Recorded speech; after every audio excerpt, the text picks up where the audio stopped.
Assalamualaikum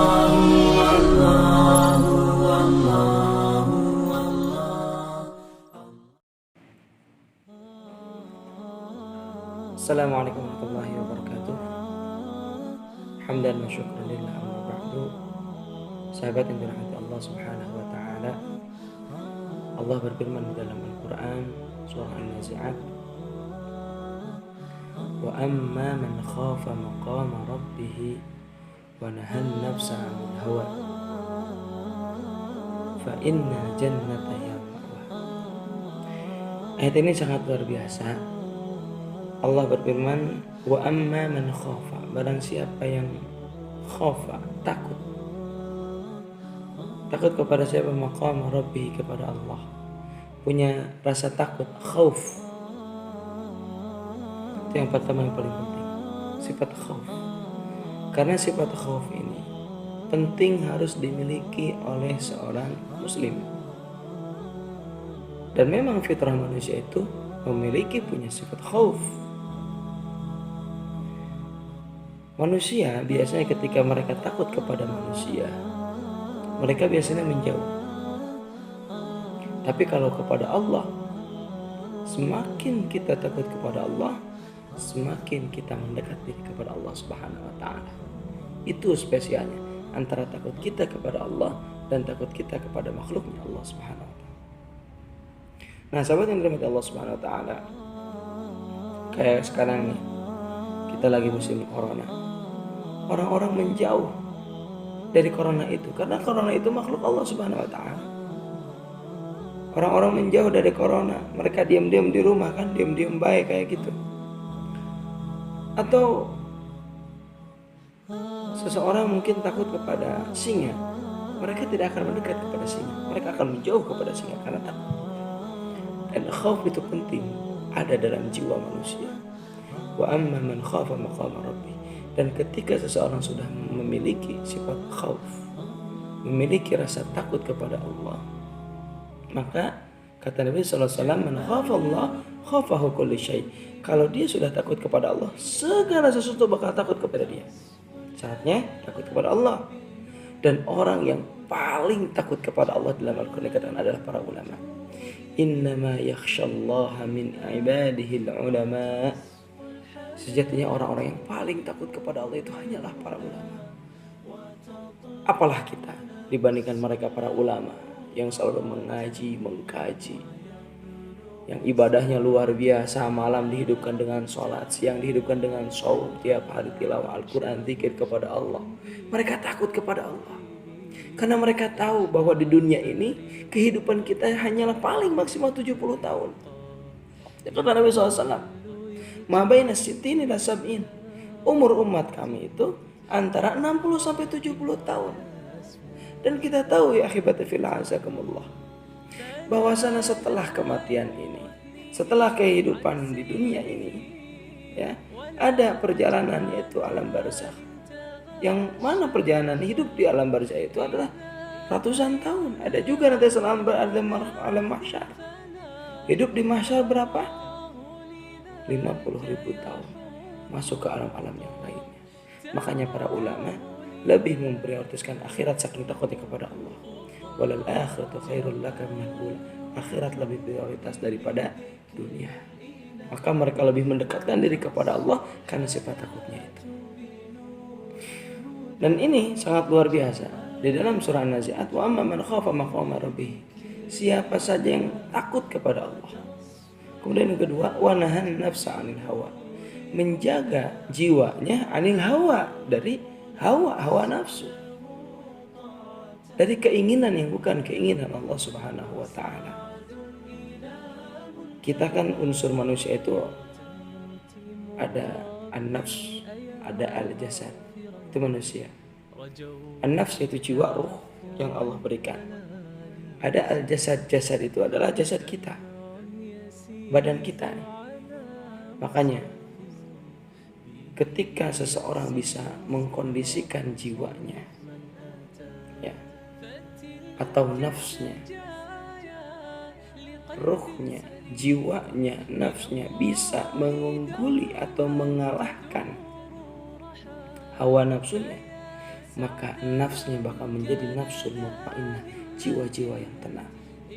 Ketika dia lebih memprioritaskan akhirat, memprioritaskan Allah daripada dunia, daripada keinginan dia, keinginan manusiawi, maka dia bakal termasuk kepada nafsul mutmainnah. Ya ayuhan nafsul mutmainnah, irji'i ila rabbika radiyatan mardiyah. Wahai jiwa-jiwa yang tenang, kembalilah ila rabbiki, kepada Tuhan, radiyatan mardiyah, dan engkau diridhoi oleh Allah Subhanahu wa taala. Nikmat ketika kita bisa memiliki nafsul mutmainnah seperti Abu Bakar. Ketika dia membacakan Al-Quran atau dibacakan Al-Quran kepada dirinya, langsung menangis. Idza dzukirallahu wajilat qulubuhum, ketika disebut nama Allah, bergetarlah hatinya. Sebagaimana Umar bin Khattab ketika dia dihadapkan dengan ibu-ibu, yang mana kata ibu-ibu dia berkata, kata ibu-ibu, ini urusan antara saya dengan Umar. Ini urusan antara saya dengan Umar. Padahal yang di depannya adalah Umar bin Khattab. Si ibu itu lama memasak, yang dipasak hanyalah batu, sampai anaknya itu merengek. Umar pun menangis ketika itu. Ini antara urusan saya dengan Umar bin Khattab, padahal yang di depannya adalah Umar bin Khattab. Si ibu itu tidak tahu bahwa dia adalah Umar bin Khattab radhiyallahu ta'ala. Begitulah para sahabat, ketika disebut nama Allah, ketika disebut nama Rasul, ketika ada perintah Allah, wajilat qulub. Kita diseru oleh Allah dengan adzan, seruan adzan. Dekatkah kita kepada Allah? La, kita melalaiah-laiah. Makanya jiwa kita tidak pernah tenang. Orang yang selalu mengallah, Allah lagi, Allah terus, lagi-lagi Allah, selamanya bersama Allah, mengallah, tidak akan pernah merasa mengeluh, karena Allah adalah prioritas utama bagi dia.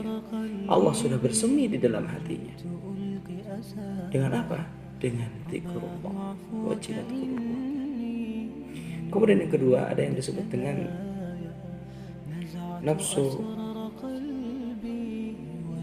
al-lawamah. Apa itu nafsu al-lawamah? Yaitu ketika nafs dan hawa, jiwa, roh, dan keinginan kita itu sama. Makanya ketika kita ingin melakukan sesuatu, biasanya suka berpikir, akal yang dikedepankan. Ini biasanya ibu-ibu ya, ibu-ibu biasanya ketika ada uang mungkin di dompet suaminya tuh, dia ambil, dia pikir, ini uang ambil, jangan ambil. Itu nafsu lawamah, berpikir dulu. Ketika diambil dan bukan haknya, berarti ada nafsu yang lain, kalah tuh. Ketika tiga, berarti nafsu mutmainnah. Itu nafsu lawamah, berpikir sebelum bertindak. Kemudian ada yang ketiga, adalah yang disebut dengan nafsul ammarah. Dalam surat Yusuf dikatakan, inna nafsa la'ammaratun bisu'. Itu nafsu ammarah. Apa nafsu ammarah? Yaitu ketika hawa, keinginan kita mengalahkan ruh, mengarahkan ketaatan, mengarahkan maknawiyah kita kepada Allah Subhanahu wa taala. Maka apa yang dilakukan? Dia melakukan apa yang tidak Allah inginkan. Mungkin ketika beribadah, hari itu mungkin dia tidak berzikir kepada Allah. Hari itu mungkin dia sibuk dengan gadgetnya. Hari itu mungkin dia sibuk dengan hobinya masing-masing. Hari itu dia melupakan Allah Subhanahu wa taala. Itu ketika al-hawa mengalahkan nafsu. Dan ini sangatlah banyak. Karena memang di dalam kitab Majalis Susaniyah dikatakan, zuyyinal hawa bisab'is samawat. Dihiasi al-hawa, keinginan itu, dengan 7 lapisan langit. Makanya wajar ketika seseorang sudah Allah berikan mobil, dia ingin mobil yang lebih bagus, atau ingin nambah mobil lagi. Ketika Allah berikan dia rumah, dia ingin nambah rumah lagi. Ketika Allah sudah berikan dia perusahaan, ketika Allah sudah berikan dia kekayaan yang luar biasa, dia terus mencari dunia itu. Untuk apa coba? Tidak merasa cukup hatinya dengan apa yang telah diberikan oleh Allah. Bukan berarti tidak perlu berusaha, silahkan berusaha, tapi jangan sampai obsesi usaha, obsesi dunia kalian mengalahkan obsesi Allah. Kalian menjadi orang kaya, tafadhol, genggamlah dunia itu di tangan kalian, tapi jangan pernah dimasukkan ke dalam hati. Yang kaya silakan biar bersedekah, biar saudagar muslim atau bisnismen muslim bisa menguasai Indonesia ini atau dunia ini. Tafadhal. Tapi yang tidak boleh itu hanya satu, menjadikan dunia akbaru hammi, cita-cita tertingginya adalah dunia. Banyak orang itu lupa kepada Allah. Bayangkan akhirnya ketika kita lalai kepada Allah, ketika kita tidak zikir kepada Allah, bayangkan bagaimana jadinya ketika kita tidak berzikir kepada Allah. Allah cabut nyawa kita. Allah cabut nyawa kita. Maka jangan lupa berzikirlah kepada Allah. Karena ketika al-hawa ini menguasai jiwa kita, maka yang kedua adalah apa? Syahwat, keinginan syahwat. Orang berzina, orang berjudi, orang melakukan maksiat. Itu ketika al-hawa menguasai ma'nawiyah, dia lupa kepada Allah Subhanahu wa taala. Naam ahibati fillah azakumullah, sahabat yang dirahmati Allah Subhanahu wa taala. Kita pun tahu bahwa Allah memberikan kepada kita jasad dan ruh ketika kita meninggal dunia. Jadi terbagi tiga. Satu untuk Allah Subhanahu wa taala, dan satu untuk si fulan atau orang tersebut atau untuk kita, dan satu lagi untuk belati. Apa yang diberikan untuk Allah Subhanahu wa taala?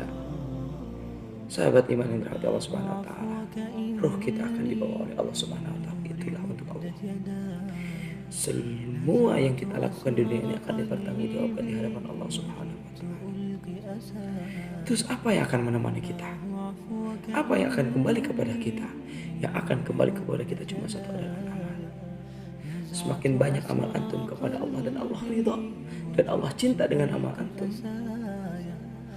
maka berbahagialah orang-orang yang diridhai oleh Allah dengan amal soleh-solehnya, dengan tahajudnya, dengan duhanya, dengan tilawah Al-Qur'annya, dengan sholat berjamaahnya, dengan berdoanya, dengan infak dan sedekah. Kemudian ada satu lagi yang diberikan untuk belakang apa? Jasad kita. Jasad yang selalu kita berikan make up, jasad yang selalu kita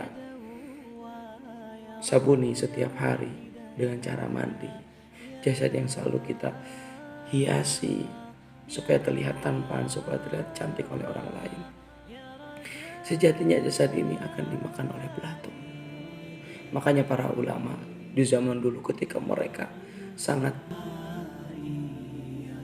lelah atau mungkin futur, hilang semangat untuk melakukan jihad fisabilillah, baik dengan ilmu, baik jihad fisiknya, baik jihad hartanya, mereka selalu berkata kepada jiwanya, wahai jiwa yang mana engkau dibungkus oleh jasad ini, ingatlah bahwa engkau nanti akan menjadi penghuni kubur ini.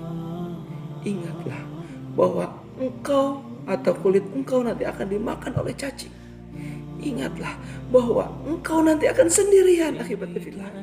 Sendirian, ahibati fillah. Maka biasakanlah untuk hidup sendiri. Biasakanlah ketika beribadah itu berkholwat kepada Allah, biar engkau terbiasa ketika nanti engkau dikubur cuma sendirian. Istri antum gak akan menemani antum di kuburan. Suami antum tidak akan menemani antum di kuburan. Anak orang tua antum tidak akan menemani antum di kuburan. Sendiri, akibat itu. Sahabat, Allah kita di dalam kuburan itu. Maka kalau kita sudah tidak membiasakan berkholwat kepada Allah, berdoa, muhasabah diri kepada Allah, berduaan dengan Allah, bayangkan nanti di alam kubur, di alam barzakh kita merasa sendiri. Maka kan kata Rasulullah SAW, yatba'ul mayyit salat, yang mengikuti mayit itu ada 3, ahluhu wa maluhu wa amaluhu, keluarganya, hartanya dan amalnya. Fayarji'u isnain, kembali 2. Apa yang 2 itu? Ahluhu wa maluhu, hartanya, keluarganya kembali pulang, tidak akan menemani. wa yabqa amalu, dan yang tersisa hanyalah amalnya. Maka dari itu, ahibati fillah, ketika antum sudah kembali kepada ayat yang pertama, khafa maqama rabbi, takut kepada Allah, dan bisa menjaga nafsu kita, menjaga hawa kita menjaga nafsu kita dari hawa, maka fa inna jannata hiyal ma'wa, insyaallah surga tempat bagi kita. Semoga bermanfaat, semoga kita lebih dekat kepada Allah Subhanahu wa taala. Hadanallahu wa iyyakum ajma'in. Assalamualaikum warahmatullahi wabarakatuh.